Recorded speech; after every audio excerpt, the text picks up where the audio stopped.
Hello, BookTube. Well, as long as I had the camera up, I would take one extra minute while the food is cooling to do our last book haul of the week. As I don't think I'm going to get anything else today, and I'm not going to get anything tomorrow. So it's just 3 packages. I thought that'd be really quick. I wouldn't be a bad host. So what is this first one here? It's very small, very slight.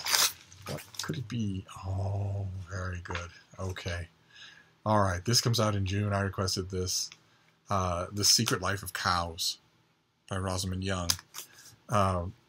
Which I know is going to break my heart, but I can't wait to read it. At her famous Kite's Nest farm in Worcestershire, England, the cows, as well as sheep, hens, and pigs, all roam free.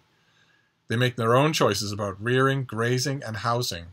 Left to be themselves, the cows exhibit temperaments and interests as diverse as our own.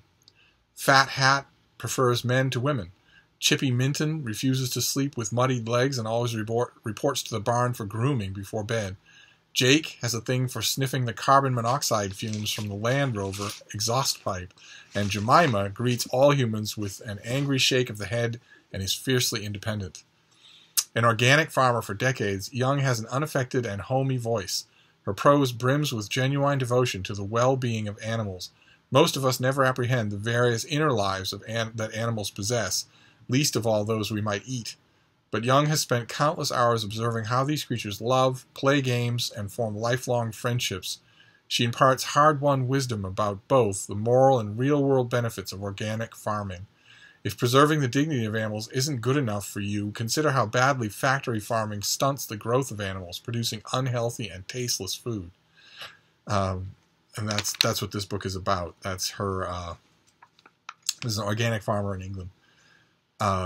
And I know that I'm going to like it, but I know that it's going to break my heart because I've read books like this before about animals that are raised organically. They're given total freedom, lots of affection, the ability to express their inner selves, and that's fine. That's all great. But then when you reach the end of that process, if the end of that process is still to execute them for food, it's always struck me that the bulk of these books invalidates the ending in a way that is inescapable. The minute you grant these animals personhood, it's an abomination to eat them. But we'll see. I end up liking a lot of these kinds of books anyway, even though they in ways can't. Hello. In a lot of ways, they fail to have the courage of their convictions, but they can still be great reading. So we'll see. We'll see what this one is. So let's see what the next one is here. Oh, that's going to be tough reading. Let's see. Oh, fantastic. Okay. All right. This comes out in March. This is by Sebastian Rotella. This is Rip Crew. with the customary, American cover, Shattered Glass.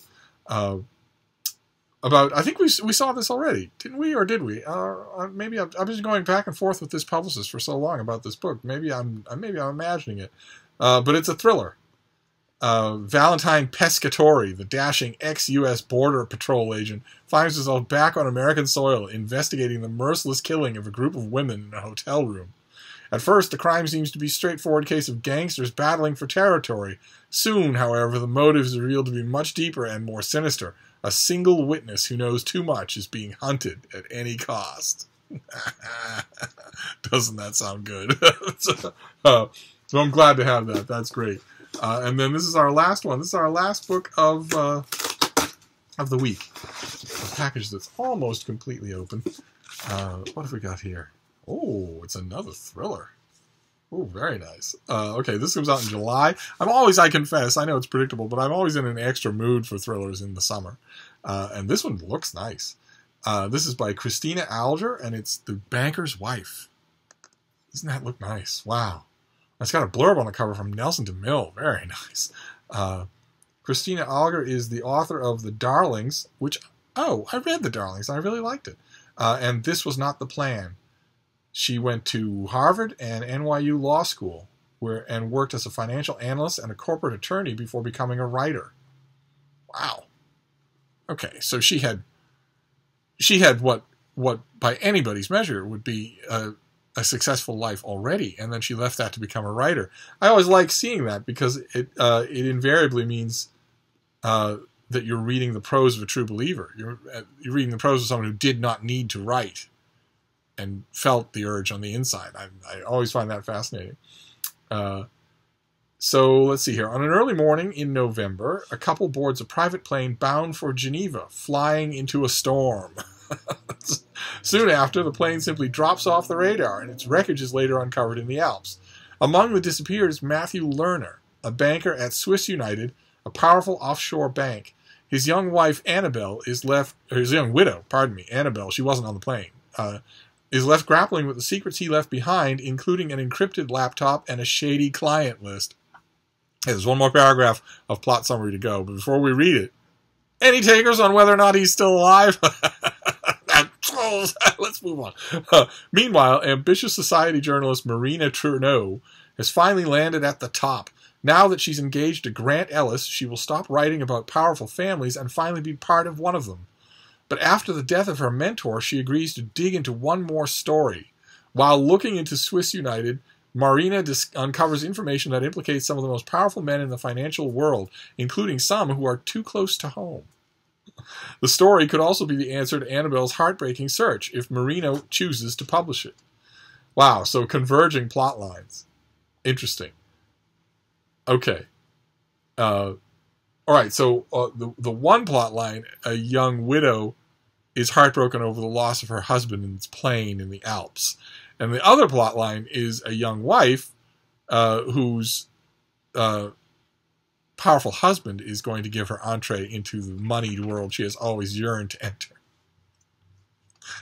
How much do you want to make a bet that both of these women experience husband trouble by the time this book is over?